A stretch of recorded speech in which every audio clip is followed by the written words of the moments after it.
ashabi Peygamber aleyhissalatu vesselam minel Peygamber budayettin Peygamberim aleyhissalatu vesselam diye emridir. فَلْيُبَلِّغِ الشَّاهِدُ مِنْكُمْ الْغَائِبَ Eyvekun hazırın, eyvekun ne hazırın zahırla tebliğ bütün hatta muza kıyameti.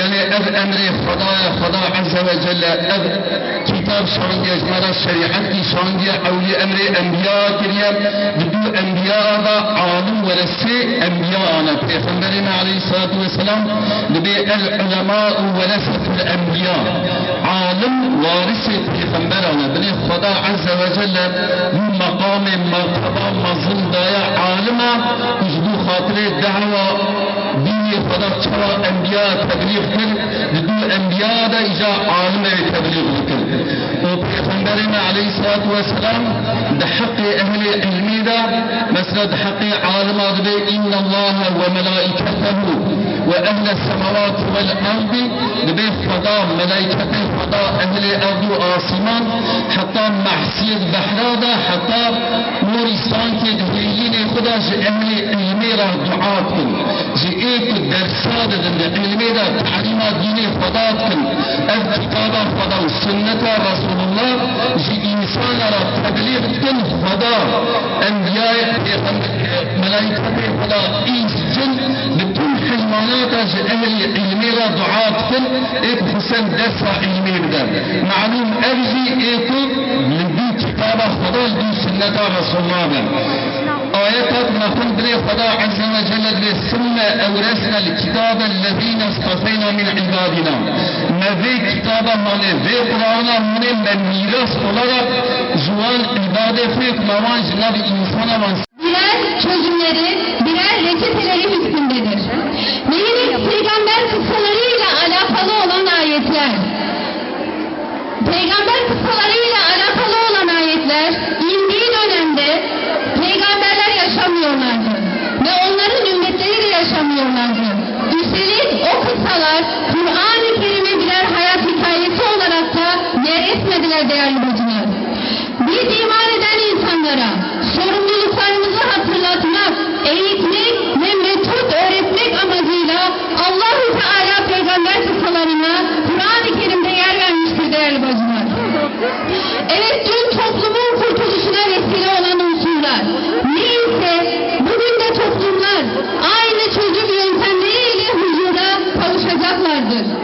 Evet, peki dertlerimize derman olan Kur'an-ı Kerim'de ve derman var iken, yücetlerimize ilaç varken ve firavunların devrinde süreçleri, toplumların kurtuluş çözümleri Kur'an'da var iken bizler neden nasipleniyoruz değerli bacılar? Bizler Kur'an'ın mesajlarını algılamaktan neden uzak davranıyoruz? Evet değerli bacılar, bizim dinimiz ilmi imana konu eden bir dindir. Hiçbir ideolojide, hiçbir sistemde ilk düstur, ilk emir oku diye başlamazken Rabbimiz Azze ve Celle Kur'an-ı Kerim'de ilk emri, ilk düsturu oku olmuştur değerli bacılar. Evet, neden okumamız gerekiyor değerli bacılar? İnşallah dikkatimizi buraya verelim. Kendi aramızda sohbet etmeyelim değerli bacılar. Evet, bileme arasında ümmi, hiçbir tarihsel bilgisi olmayan, okuma yazması olmayan bir kul. Arayış içerisinde bir ümmi, kendisine vahiy geliyor. Allah-u Teala kendisine nübüvvetle beraber okuma yazma bilmeyen kuluna ilk emri oku oluyor değerli bacılar. Evet, neden oku diyor Rabbimiz? Neden ilim öğrenmesi gerektiğini söylüyor Efendimiz'e. Evet, Rabbimiz ilmi imanın olmazsa olmazları arasına katıyor. İlmi imanın olmazsa olmazları arasına katıyor değerli bacılar. Senin okuman gerekiyor ki, bakın mesaj okuda, senin okuman gerekiyor ki, senin o ilde senin imanını ayakta tutsun. İmanın ancak ilim ile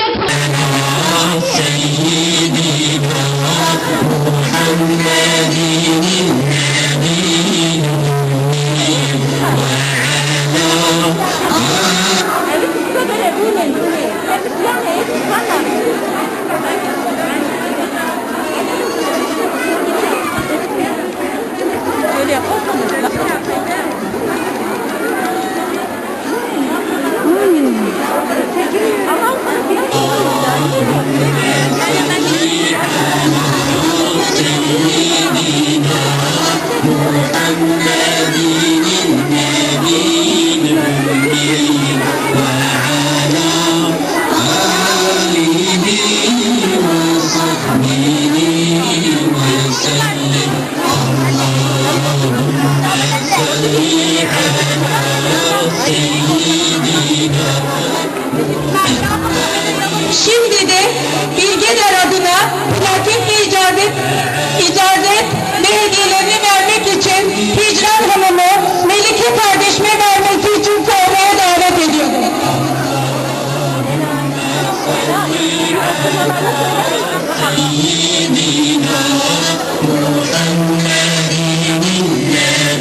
kardeşimizi sahneye davet ediyorum.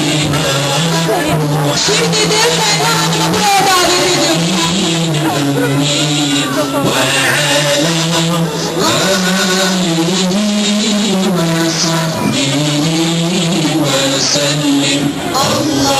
Şimdi de Şahadet kardeşimizi icazetlerini takdim etmek için Hürmet Hanım'ı buraya davet ediyoruz.